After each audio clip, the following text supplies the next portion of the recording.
الفوز العظيم أشهد أن لا إله إلا الله وأشهد أن محمدا أفضل المرسلين اللهم صل على محمد ذي القلب الحليم وآله المحبوبين وصحبه الممدوحين ومن تبع سنته إلى يوم الدين وبعد فيا أيها الحاضرون بسم الله الرحمن الرحيم إنا أعطيناك الكوثر فصل لربك وانحر إن شانئك هو الأبتر فقال تعالى يا أيها الذين آمنوا اتقوا الله حق تقاته ولا تموتن إلا wa antum muslimun.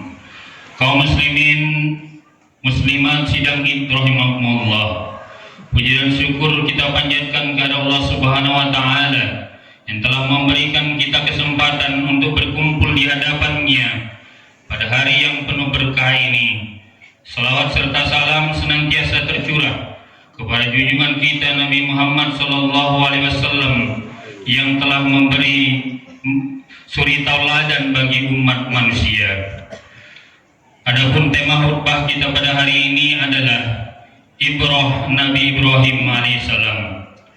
Kaum muslimin dan muslimat rahimakumullah, berkaitan dengan hari raya Idul Adha, salah satu hari bersejarah yang ada dalam Islam, kita tentu teringat dengan kisah Nabi Ibrahim alaihissalam, salah seorang dari 5 orang Rasul Ulul Azmi, karena ujian berat yang diberikannya.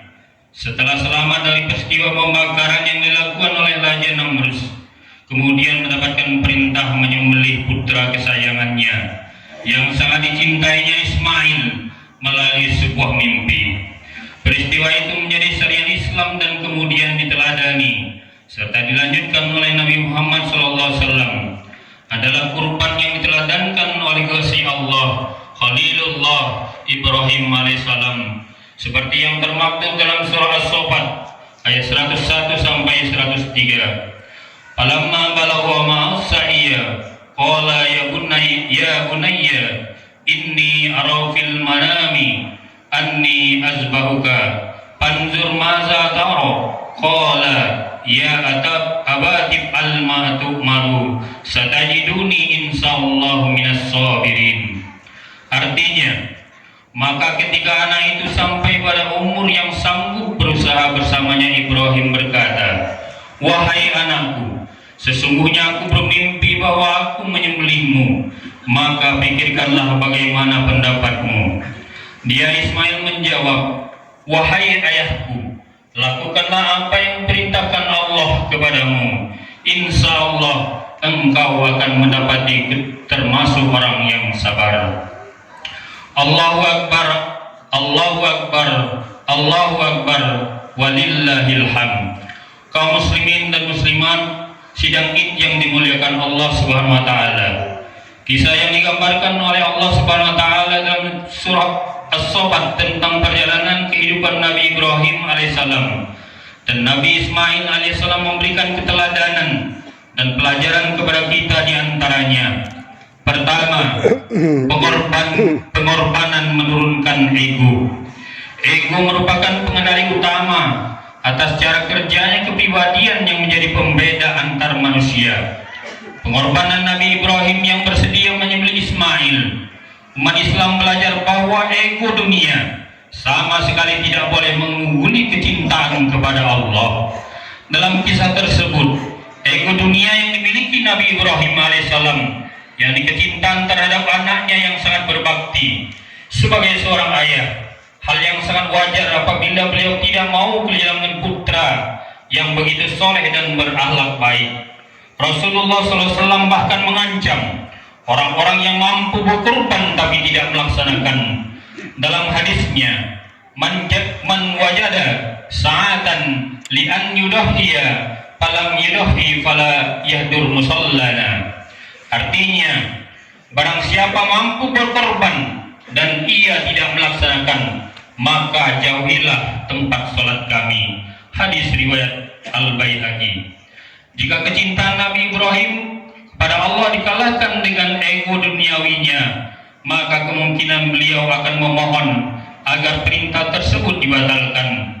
Namun Nabi Ibrahim menunjukkan keteladanan yang luar biasa. Beliau sangat memahami bahwa tidak ada yang lebih agung dibandingkan perintah langsung dari Allah, dan tidak ada kenikmatan yang lebih baik dibandingkan kesempatan untuk mematuhi kewajiban dari Allah Subhanahu wa taala.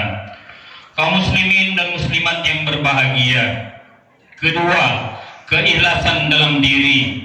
Ikhlas merupakan ruh dari semua diterimanya amal perbuatan. Nabi Ibrahim dengan keikhlasan yang tingkatnya begitu tinggi sehingga tidak ragu sedikit pun untuk mematuhi perintah Allah. Nabi Ibrahim dan Ismail menunjukkan makom ikhlas. Nabi Ibrahim rela mengorbankan anak yang dikasihinya untuk dipersembahkan kepada Allah. Dalam surah Al-Imran ayat 92, Allah Subhanahu wa taala berfirman, "Lan tanalul birra hatta tunfiqu mimma tuhibbun wa ma tunfiqu min shay'in fa innallaha bihi alim." Artinya, kamu sekali-kali tidak sampai kepada kebajikan yang sempurna sebelum kamu menafkahkan sebagian harta yang kamu cintai, dan apa saja yang kamu nafkahkan, maka sesungguhnya Allah mengetahuinya. Hal ini tentu lahir karena kecintaan hamba terhadap Tuhannya. Keikhlasan dapat muncul bila ada cinta atau kasih sayang. Begitupun dengan Nabi Ismail yang rela disembelih untuk menaati perintah Allah, padahal ia masih berusia muda dan punya masa depan yang masih panjang. Ismail sangat pasrah, walaupun nyawa akan menjadi taruhan demi menjalankan perintah Allah. Ia berserah diri, memantapkan hati dan percaya kepada ayahnya untuk melakukan penyembelihan dengan tenang. Allahu Akbar, Allahu Akbar, Allahu Akbar, walillahil hamd. Ketiga, panutan atau teladan, role model bagi generasi. Bagi para orang tua, kisah Nabi Ibrahim dan Ismail dapat dijadikan pelajaran untuk berusaha menjadi panutan atau role model yang baik bagi anak-anak. Selama hidup, Nabi Ibrahim merupakan sosok orang tua yang tidak pernah berbohong, dapat diandalkan, amanah dan penuh kasih sayang. Beliau sama sekali tidak pernah mengecewakan anaknya dan selalu mendidik dengan benar sesuai ajaran Islam. Alhasil Ismail sangat mengidolakan ayahnya dan percaya penuh kepada Nabi Ibrahim sebagai dasar fondasi orang tua, salah satu awal pembentukan generasi. Nabi Muhammad SAW bersabda, "An Abi Hurairah Rasulullah sallallahu alaihi wasallam qala kullu mauludin yuladu alal fitrah fa abawahu yuhawidanihi aw yunassira." Artinya, dari Abu Hurairah bahwa Rasulullah SAW bersabda, setiap anak lahir dalam keadaan fitrah dan kedua orang tuanya menjadikannya Yahudi dan Nasrani. Nabi Ibrahim adalah figur yang layak dijadikan role model. Beliau memiliki sifat keayahan yang bertanggung jawab dan penuh kasih sayang. Semua karakter positif tersebut merupakan tarbiyah ilahiyah atau bimbingan dari Allah.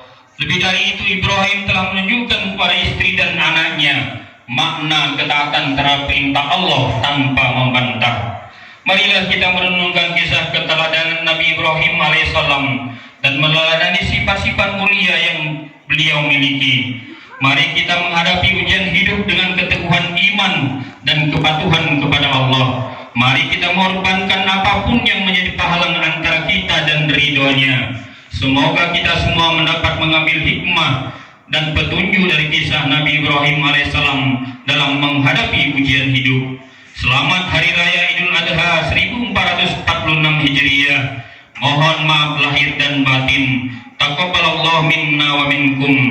Akhirnya marilah kita jadikan momentum Idul Adha ini untuk sarana memperbaiki diri dengan menerapkan ibrah yang ada pada Nabi Ibrahim, yang mudah-mudahan kita semua menjadi Ibrahim di zaman sekarang. Amin ya rabbal alamin.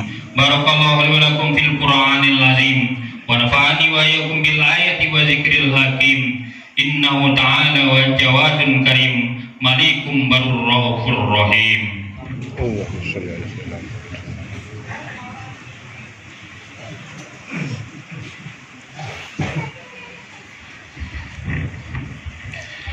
Allahu Akbar, Allahu Akbar, Allahu Akbar, Allahu Akbar, Allahu Akbar, Allahu Akbar, Allahu Akbar, Allahu Akbar kabira, walhamdulillahi katsira wa subhanallahi bukratan wa asila. Alhamdulillahi hamdan katsiran kama amar. Asyhadu an la ilaha illallah la syarika lah. Ilahu lam yazal ala kulli syai'in wakila. Wa asyhadu anna Muhammadan abduhu wa rasuluhu wa habibuhu wa khaliluhu akramul awwalin wal akhirin al-mab'uts rahmatan lil alamin. Allahumma shalli wa sallim ala sayyidina Muhammad wa ala alihi wa ashabihi ajma'in. Amma ba fa ya ayyuhal hadirun ittaqullaha haqqa tuqatih wa la tamutunna illa wa antum muslimun. Inna Allah wa malaikatahu yusalluna 'alan nabi ya ayyuhalladzina amanu sallu 'alaihi wa sallimu taslima. Allahumma ighfir lil muslimin wal muslimat wal mu'minin wal mu'minat al ahya'i minhum wal amwat. Allahumma adfa annal bala wal wala wal waba wal fasya wal munkar wal bagh والشفوف المختلفة والشدائد والمهان ما ظهر منها وما بطن من بلادنا هذا خاصة ومن بلدان المسلمين عامة إنك على كل شيء قدير. عباد الله إن الله يأمر بالعدل والإحسان وإيتاء ذي القربى وينهى عن الفحشاء والمنكر والبغي يعظكم لعلكم تذكرون. فاذكروا الله العظيم ويذكركم وذكر الله أكبر.